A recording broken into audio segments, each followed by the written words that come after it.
Bonjour Jean-François Copé. Bonjour. Bienvenue à la grande interview sur CNews et Europe 1. Vous êtes le maire de Meaux, vous avez été patron à l'époque de l'UMP et ancien ministre. Un conseil de défense et de sécurité nationale, Monsieur Copé, présidé par Emmanuel Macron, examinera tout à l'heure le rapport sur l'entrisme des frères musulmans dont les grandes lignes ont été dévoilées hier, montrant l'ampleur de la propagation de cette idéologie et de ces relais en France. Est-ce que vous croyez vraiment au sursaut après des décennies de renoncement? Oui, je pense en fait on n'a pas le choix. Ça fait des années quand même que la question est sur la table, des années qu'un certain nombre d'entre nous, élus locaux, experts de ces sujets, évoquons ce point en disant attention, il y a aujourd'hui effectivement une influence qui est celle des frères musulmans, c'est pas d'ailleurs les seuls, mais qui vise en réalité à déstabiliser une partie de nos concitoyens, et en l'occurrence en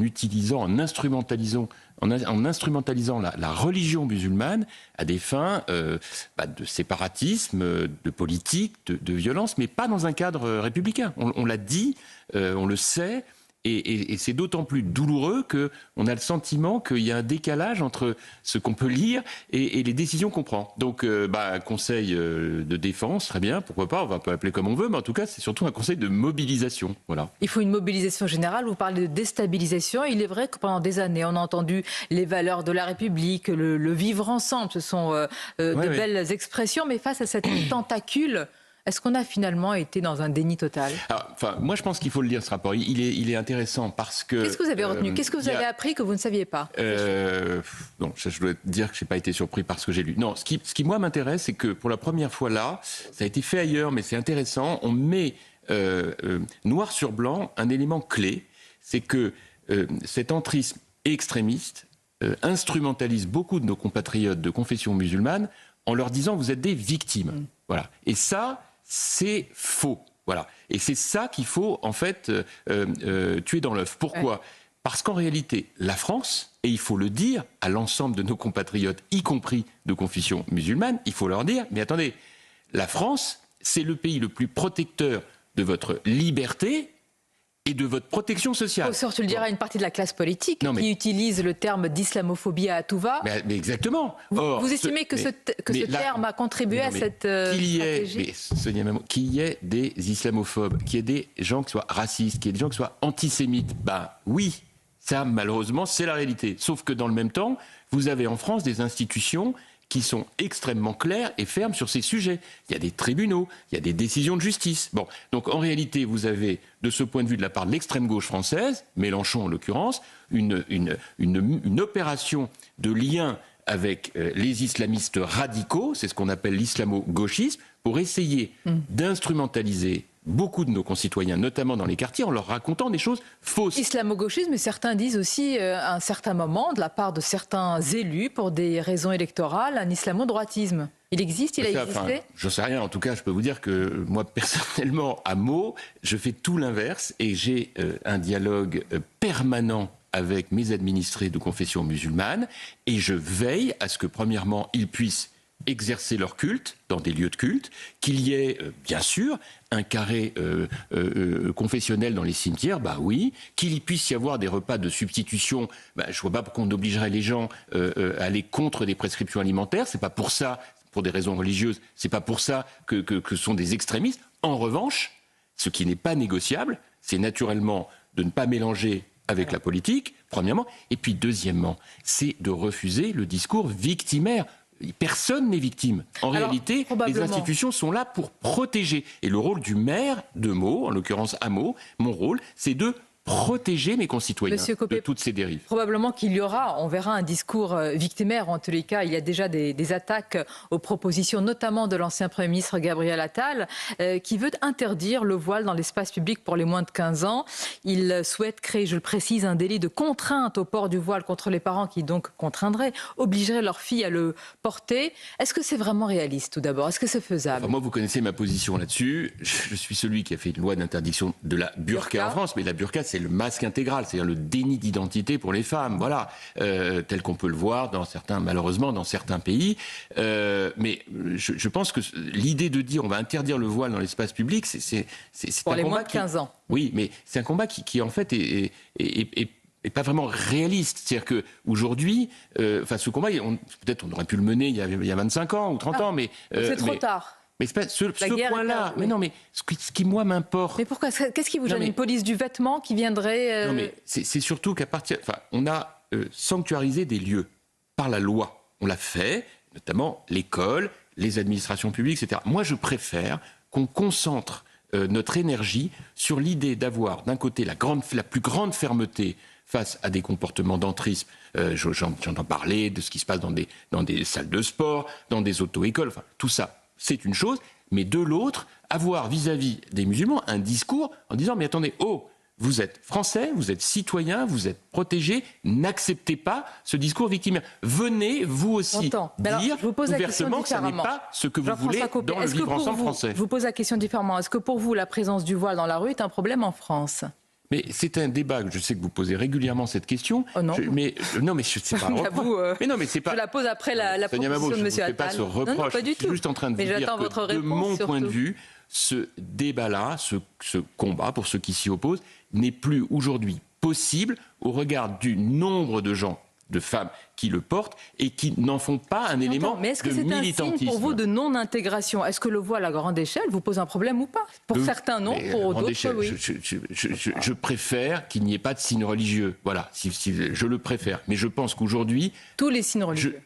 Oui, parce que la laïcité, pour moi, c'est de pratiquer la religion de manière discrète, de manière personnelle. La religion, l'assimilation, c'est la religion à la maison, ou dans les lieux de culte, bien entendu. Mais à partir du moment où on a tellement laissé faire ça aujourd'hui, ce combat-là me paraît être un élément qui va tendre, qui va opposer nos concitoyens, là où je préfère que les vrais combats soient menés dans la fermeté, dans des lieux où il faut être ferme, dans des lieux où on voit bien que les extrémistes se les sont appropriés. Mon combat, il est contre les extrémismes. Voilà. Une fois que je vous ai dit ça, vous voyez bien que c'est à la fois de la fermeté, et on manque de fermeté, mais de l'autre, c'est aussi évidemment de dire à nos compatriotes musulmans, mais pensez... Mais pardonnez-moi, vous le répétez, mais en quoi les musulmans et les islamistes, pourquoi les musulmans se sentiraient visés quand on parle des islamistes? Moi, c'est une question que je ne comprends pas. Mais c'est pas ça, Mais moi, je pense que beaucoup d'entre eux, malheureusement, sont sensibles parce que on n'a pas de discours alternatif au discours de certains extrémistes qui disent mais vous êtes des victimes, nous sommes des victimes contre la France, etc. Or, moi, mon point, il est de dire que la France permet des parcours de réussite. Et ces parcours de réussite, je peux en témoigner tous les jours à Meaux, ce sont des parcours de réussite qui ne font pas la différence par la religion, qui le font par le travail, par le mérite, par l'effort. Et puis, la France est merveilleusement protectrice. J'ai eu un jour un petit dialogue assez intéressant avec un de mes administrés qui est âgé maintenant, qui est en France depuis très très très longtemps, totalement intégré, mais qui en même temps pratique sa foi. Et qui un jour, on évoquait ces questions d'extrémisme, qui me dit « Ah, vous savez, monsieur le maire, on est des orientaux, alors parfois on est un peu... » Mais je dis « Non, vous n'êtes pas un oriental. Vous avez une carte vitale ?» Il me dit « Bah oui, j'ai une carte vitale. » Bah alors vous êtes comme moi, vous êtes un occidental en fait, d'origine orientale. Mais à partir du moment où on a choisi d'être en France, on a la carte vitale. Mais qu'est-ce que vous proposez? Protection. Très bien. Au-delà des mots, quel projet pour rassembler? D'abord, sur un plan, projet, vous avez raison. Mais sur un plan politique, Jean-François Copé, vous avez dû remarquer évidemment que Gabriel Attal fait ses propositions, que M. Édouard Philippe à Marseille durcit le ton. Pourquoi maintenant, selon vous, à droite toute? Vous savez, puisqu'on peut faire une transition là-dessus, beaucoup de nos compatriotes musulmans, d'ailleurs je le vois bien dans leur approche, en fait, ils aiment l'ordre. Ils sont de droite, en fait. Ils ne sont pas de gauche. Ils sont tentés par, effectivement... D'ailleurs, l'ordre, ça peut être de droite et de gauche, non? Vous pensez pas? Si, l'ordre, je pense que c'est de droite. C'est de droite, oui. Bien sûr. Mais la droite l'a toujours incarné. La marque de la droite, c'est quoi? De la droite de gouvernement, pas la droite extrémiste. C'est l'ordre d'un côté, et puis le progrès de l'autre, parce qu'on est des gens modernes. Progrès scientifique, le progrès économique. C'est quoi la droite extrémiste? Parce qu'attention, pour l'extrême gauche, M. Copé est un extrémiste. Oui. De toute façon, pour Mélenchon, tout le monde est fasciste, alors qu'il en est la démonstration. Il faut lire les livres le concernant, c'est effrayant. Le livre qui vient de sortir, le livre qui vient de sortir, La Meute, est à lire absolument. Et là, vous avez la démonstration complète de la fiction absolue, de l'hypocrisie absolue de Mélenchon, qui veut véritablement déstabiliser notre pays. Mais encore une fois, la droite de gouvernement, c'est la droite qui veut pas de populisme. Voilà. Alors, la droite qui veut des solutions, et des solutions qui soient responsables. Vous avez soutenu on arrête de baratiner les gens. Voilà. Donc avant on arrête de faire croire aux gens. On arrête de faire croire aux gens que tout est gratuit, que tout est simple. Voilà, on essaie de pas faire du Trump. Voilà, parce que vous voyez, le Trump, il gagne les élections, mais une fois qu'il est élu, tout devient compliqué quand même. Et il déstabilise avec des formules tellement simples. C'est d'ailleurs vrai pour tout le monde. Hein. Les ennuis commencent d'ailleurs à peine vous êtes élu. C'est le cas peut-être de Monsieur Retailleau. Vous voulez qu'on en parle? Je ne sais pas si on peut comparer complètement Donald Trump. Je n'ai pas comparé. Je dis, quand on arrive au pouvoir ou à la tête d'une organisation. C'est mieux en tout cas de ne pas être élu en racontant n'importe quoi aux gens. Voilà. Donc vous faites crédit à Monsieur Retailleau, vous avez soutenu d'une sincérité, on l'entend, Monsieur Copé. On a vu ses premiers pas hier à la tête des Républicains. Est-ce que ministre de poids du gouvernement et patron d'un parti qui veut l'alternance, c'est possible encore longtemps? Pourquoi, bien sûr. On a un bon exemple, parce que vous dites ministre de poids, on a le Premier ministre. On ne peut pas avoir plus de poids que quand on est Premier ministre. Bon, il est Premier ministre et il est patron de son parti. Monsieur Retailleau veut encore plus alternance, je crois, que d'autres, non, au macronisme. Non, ce que je veux vous dire, c'est que le sujet, on a tous répondu là-dessus 10 fois, donc je pense que là, on est tous clairs. Évidemment qu'il faut rester au gouvernement pour limiter les dégâts. Bon, on sait très bien qu'on ne met pas en place... Il a encore plus de poids aujourd'hui, M. Retailleau, pour peser sur des arbitrages. Évidemment. Pourquoi est-ce qu'on a accepté? Ça fait quand même un certain temps que je dis qu'il faut y aller. C'est pas par macronisme. Personne n'a jamais imaginé qu'on était macroniste. Mais c'est simplement pour limiter les dégâts. La question se pose quand même. On peut vous la poser. Bien sûr que... vous étiez pour une coalition, M. Copé. Je vous ai toujours dit que mon sujet, il était de ne pas laisser des places vacantes là où un parti de gouvernement doit gouverner. Nous sommes un parti de gouvernement. Bon, donc si on refuse de gouverner, pour les Français, c'est incompréhensible. D'ailleurs, ce débat est tranché, puisque Laurent Wauquiez était archi contre, après avoir été archi pour d'ailleurs. Bruno Retailleau a toujours dit qu'il fallait y aller. Je fais partie de ceux qui l'y ont vivement encouragé. C'est vrai que vous le dites depuis longtemps. Sonia Mafo, quels sont les ministres qui réussissent le plus? C'est les ministres de droite. C'est quand même marrant quand même, donc ça prouve bien on peut avoir quelques qualités pour diriger notre pays. Vous estimez qu'à l'éducation, Madame Borne et d'autres ne font pas des étincelles, c'est ce que j'entends dans ce que... Ça je l'ai clairement dit même, oui, ça c'est sûr. Oui. En tous les cas, pour avoir dit que le macronisme était finissant, hier la porte-parole du gouvernement a provoqué un tollé, en particulier au niveau du bloc central. Est-ce que pour vous, c'est un constat lucide, ou est-ce qu'un porte-parole ne devrait pas dire ça? C'est un constat très lucide, mais c'est un constat factuel. C'est-à-dire qu'il y a un moment où, d'abord, il faut bien reprendre son verbatim.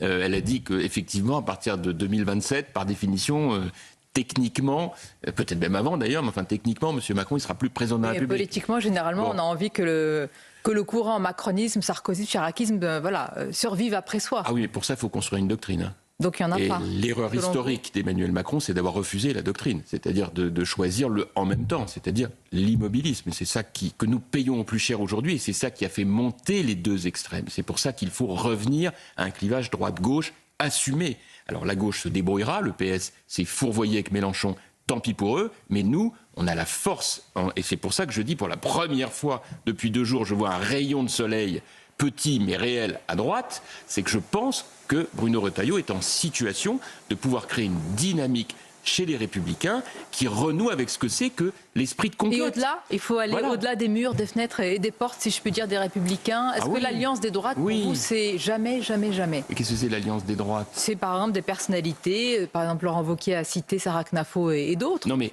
encore une fois, ce qui moi m'intéresse dans cette affaire-là, c'est surtout les électeurs. Enfin, j'ai rien contre les carrières de tel ou tel, mais pour moi, ce sont les électeurs. Vous avez Donc vous assumez de parler aux électeurs du RN, de Reconquête. Mais on parle à tout le monde, heureusement, mais même aux gens de gauche. Mais il faut parler à tout le monde, c'est le rôle d'un responsable politique. Heureusement qu'on commence pas à dire je te parle pas parce que tu es au PS. Mais sans les personnalités, pas d'accord, de personnalité. Mais non, mais ça n'a aucun intérêt en réalité aujourd'hui. Mais ça n'a aucun sens. Ça peut être un signe d'ouverture. Mais non, mais moi, je n'ai pas de problème à être ouvert. Mais ce que je dis, c'est qu'il ne faut pas qu'on soit contre nature. Voilà, il y a un moment où quand on a trop de différences avec des gens, ça fait du en même temps. Je pense qu'il faut arrêter. Mais vous l'assumez avec Édouard Philippe là, en même temps? À partir du moment où vous avez une cohérence programmatique, c'est-à-dire qu'on pense, et j'ai écouté les déclarations d'Édouard Philippe, je ne suis pas ni sourd ni aveugle, donc je vois bien ce qu'il dit. Je rappelle qu'il vient de chez nous quand même.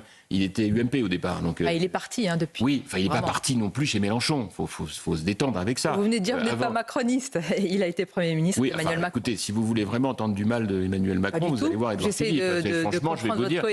Non, mais attendez, tout ce petit monde a, entre guillemets, divorcé d'Emmanuel Macron depuis très longtemps. Bon, et pour cause, les déçus du macronisme, ils sont innombrables, puisqu'on attendait de la modernité, on attendait de la cohérence, on attendait des réformes, et on est paralysé, on peut même plus passer une loi. C'est un miracle qu'on ait passé la loi sur les narcotrafics. Bon, c'est un miracle. Bon. Donc aujourd'hui, on en est à se battre sur des petites propositions de loi toutes plus médiocres les unes que les autres, et qui ne règlent absolument rien des grands problèmes que les Français Édouard attendent. Philippe, oui. Donc, non mais au-delà d'Édouard Philippe, c'est quand même important. Au-delà. Édouard Philippe, Gérald Darmanin, enfin on peut vous faire la liste. Tous les gens qui en réalité ont envie que ce pays renoue avec l'ordre et le progrès ont évidemment vocation à sauver la France. Donc ça passe par des accords au municipal avec Renaissance, Horizon. Mais je n'en sais rien, ça, on est déjà des trucs d'appart. On verra bien pour l'instant, mais on verra bien. Là, vous savez, on est au lendemain du jour où Bruno Retailleau a brillamment été élu. Donc déjà, on se pose. Voilà, de temps en temps, on fait des pauses en musique. C'est connu, ça s'appelle un point d'orgue. On se pose et on verra après. Comment on fera? Mais déjà, dans un premier temps, dire qu'on est ouvert à discuter, dire qu'on veut travailler le projet pour les Français, c'est déjà nouveau.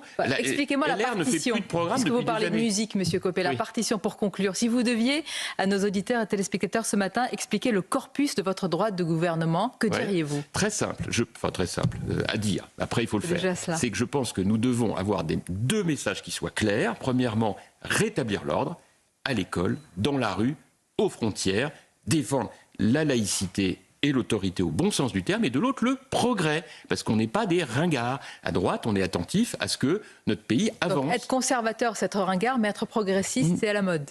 Ça veut dire que si on a les deux, on est capable de renouer avec l'esprit gaullien. C'est-à-dire le progrès, c'est de dire l'ordre, c'est l'État, et les collectivités locales. Le progrès, c'est les Français. On crée les conditions pour qu'ils donnent le meilleur d'eux-mêmes, dans le domaine économique, social, environnemental. Il y a beaucoup de choses à dire. Digital, on est très silencieux sur l'intelligence artificielle. Beaucoup travaillé, voilà, c'est un problème énorme. Donc on voit bien que si on est capable de couvrir ces deux champs d'intervention et de dire aux Français, l'ordre, c'est l'État, c'est les collectivités locales, mais en revanche, le progrès, c'est vous, le génie français, quelles que soient vos sensibilités philosophiques, politiques ou religieuses, je vous garantis que ça donne un nouveau récit national où des millions et des millions de Français peuvent se retrouver loin des folies mélanchonistes. Et c'est de la meilleure manière de sauver notre pays avant qu'il ne soit trop tard. Voilà donc pour le projet. On verra pour l'homme ou la femme. Dernière question, vous serez dans l'équipe de M. Retailleau? Je ne sais rien, mais en tout cas, moi je lui ai dit que je l'aiderais. Équipe ou pas, vous savez, ce qui compte, c'est qu'on soit mobilisé. Puis bon, écoutez, moi j'ai un avantage, c'est que comme j'ai un petit peu d'expérience, je me suis dit que ça pouvait servir de participer au coaching général. Voilà. Ce que vous avez fait durant la campagne en étant Absolument. un soutien et avec beaucoup de plaisir, parce que j'étais très heureux de son élection. Merci Jean-François Copé, c'était votre grande interview, à bientôt.